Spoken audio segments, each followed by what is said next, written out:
Alors si vous cherchez des études à l'issue desquelles un métier est garanti, on ne saurait trop vous conseiller l'imprimerie. En Wallonie, il n'existe d'ailleurs qu'une seule école vraiment spécialisée dans le domaine, et c'est à Flémal, en région liégeoise qu'elle se trouve. Alors il y a quelques semaines, cette école a reçu une nouvelle imprimante professionnelle. Son coût, plus de 500 000 €. C'est bien la preuve que les écoles techniques et professionnelles peuvent parfois être à la pointe des technologies. On va retrouver tout de suite Jean-Christophe Willems. On est en train pour le moment de travailler sur une brochure publicitaire professionnelle, sauf que les gens qui travaillent sur la machine ne sont pas des ouvriers, ce sont des étudiants. Nous sommes dans une école. Madame la directrice, comment pouvez-vous vous payer une machine de plus de 500 000 €?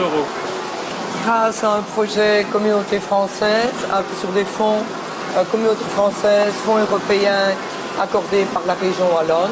C'est un grand projet qu'ils ont lancé, et il y aura 31 centres de technologie avancés sur toute la région wallonne.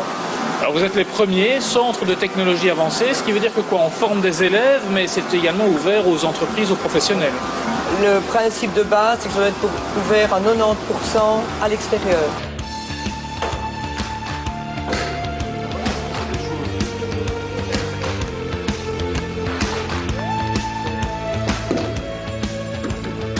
C'est en voyant ça qu'on se rend compte que les métiers de l'imprimerie sont finalement très variés.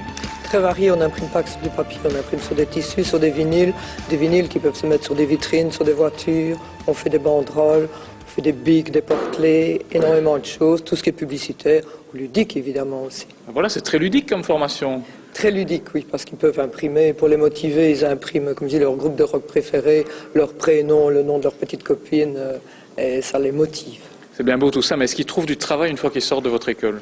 Oui, il y a énormément de travail à tous les coins de rue. Vous avez des petits imprimeurs comme ça qui sont installés. Je ne sais pas si c'est votre présence ou la nôtre qui les intimide, mais ils sont très calmes en tout cas. On va quand même aller voir un élève. Qu'est-ce que tu es en train de faire? Je suis en train d'écheniller le vinyle. Ça s'appelle écheniller, c'est-à-dire retirer les petites lettres? J'enlève ce que la machine a découpé, donc les parties que je n'ai pas besoin. Et c'est pour faire quoi? Pour pouvoir les mettre sur une vitrine ou sur des feuilles comme ça. Ah oui, ça c'est ce que vous avez fait par exemple. Oui, voilà, c'est ce que les élèves ont fait. Ouais, Ton but plus tard, c'est de faire quoi?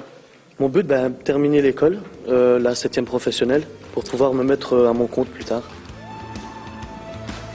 Autre type de réalisation, histoire de ne pas passer inaperçu.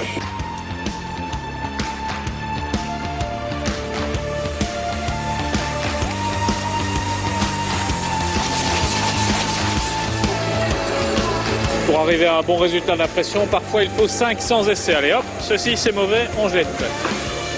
Pascal, vous êtes leur prof, ce sont des élèves de 4e, qu'est-ce que vous leur apprenez? Ici nous sommes en train de faire une 2 couleurs, donc je leur apprends avec des petits exercices de base à imprimer plusieurs couleurs. Et nous sommes en train de faire la 2e couleur pour le moment. Vous-même, vous aviez été élève dans cette école? Oui, bien sûr, j'ai appris sur ces mêmes machines, ici et sur la 2 couleurs aussi. Donc si vous avez appris, c'est que ce sont quand même des machines, on le voit, assez archaïques, on n'est pas à l'ère numérique et informatique maintenant. Si, bien sûr, mais avant tout, il faut qu'ils apprennent aussi la base, à utiliser les calages de plaques encore manuels aussi, et pour eux, c'est bien d'apprendre avant tout la base, avant d'aller à l'informatique justement.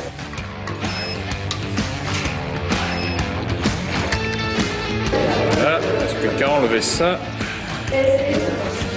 Et voilà le travail, quand on vous disait que les métiers de l'imprimerie mènent à tout.